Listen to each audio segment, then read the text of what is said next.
Hi, welcome to Well Rounded Momma's YouTube channel. My name's Sherry. I'm joined by Cora. We are both home birth midwives in the Las Vegas area.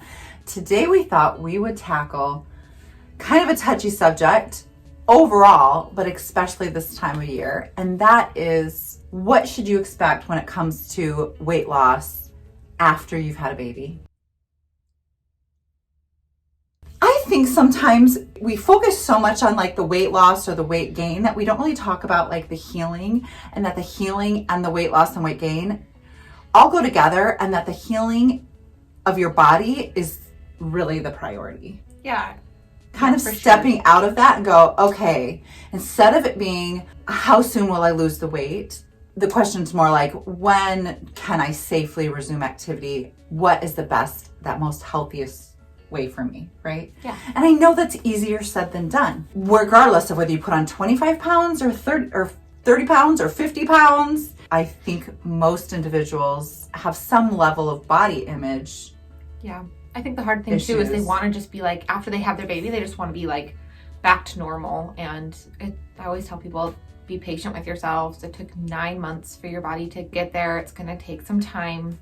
Absolutely. And I think that's the most important thing. Clients that have a miscarriage, they're always like, when can we try again? And I'm always like, for however long you were pregnant is how much time you should give your body a break. Now that doesn't always work or happen or play out in the numbers, but that's the goal. So if you're pregnant for 3 months, give your body that 3 months to recover and kind of return to its regular cycle. If you're pregnant for 9 months, Cora is absolutely right. Giving yourself 9 months to start feeling like yourself again.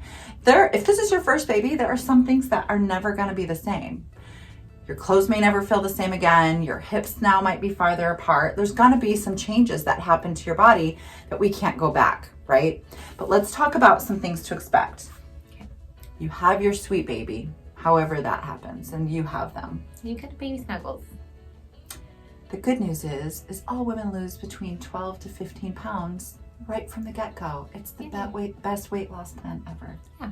Right? Super easy. And so that's baby, that's fluid, that's potentially extra blood volume, that's your placenta. All of the things. All the things. That happens right away. But your uterus is still large, everything's got to get small again. All that fluid has to leave, especially if you've had surgery or a lot of medications in the hospital or a cesarean. Sometimes there's water retention. Yeah. So let's talk a little bit about that. What's the best way to relieve water retention in a healthy, safe way? I know what to answer. Just taking a diuretic.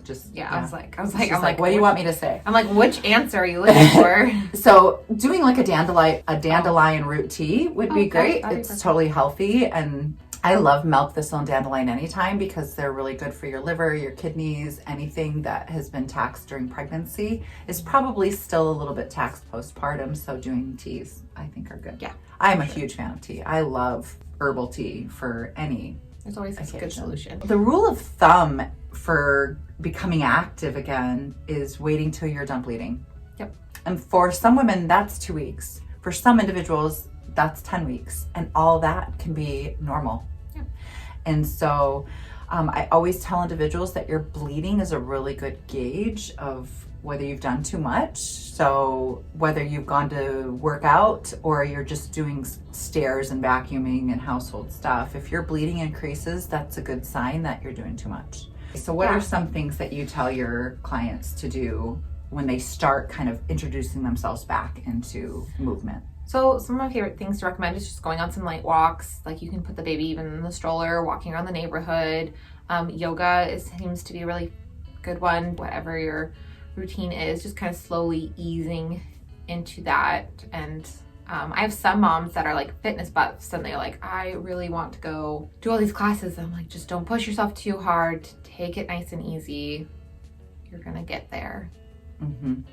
And if there's some question about what you can and can't do, you can always go with like a trainer. There are trainers that are going to have that extra information about postpartum, what's safe during postpartum, just as you would seek somebody who was safe prenatally. Yeah. Like our classes here are all prenatal yoga and prenatal Pilates, but the truth is they'd be great postpartum as well.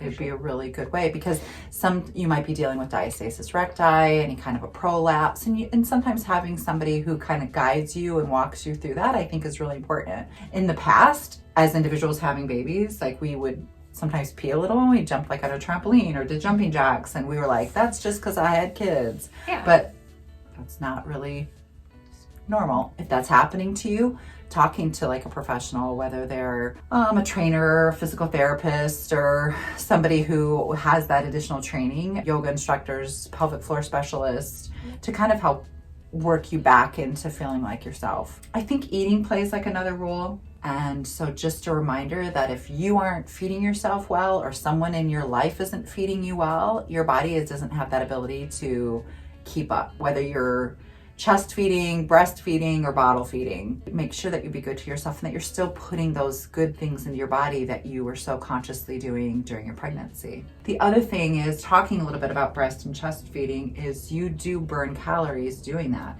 Yeah, in fact, you're supposed to be consuming more calories while breastfeeding than you are pregnant. I'm like the worst about that. I'm always like, I always forget I'm still technically feeding for 2. If you want to have good milk supply, you need to keep up with that protein. Yeah, that protein is really important, whether it's meat-based, vegetable-based. I really think that postpartum period extends through that first year. That first year of your baby's life is really you're in some state of postpartum, at some stage of postpartum. Because if you look at your child's developmental, yeah, that's right, that word. If you look at that, they hit these milestones, and so you have to shift and grow and start catering to those. So your baby hits a milestone at 1 month, they hit another one at 2, they hit another one at 3, then one hits at 6. Like, there's always these milestones, and you go, oh my gosh, I've got it, I've got into this routine. And then the baby changes and you go, now I gotta change. And you've got to give yourself space and room for that. Working out with baby, there's lots of fun videos on that, but yeah. I think staying active is great. It helps with postpartum anxiety and depression, which we've made videos about before. So any kind of movement, I think is great. Even when you have a toddler, because now my baby is 1. He just turned 1 in October. And now I'm just chasing him around. He's so active. He wants to like that exploratory stage. You hung out at my house yesterday. It was real. So that keeps that's my exercise, guys. I'm just keeping up with my children.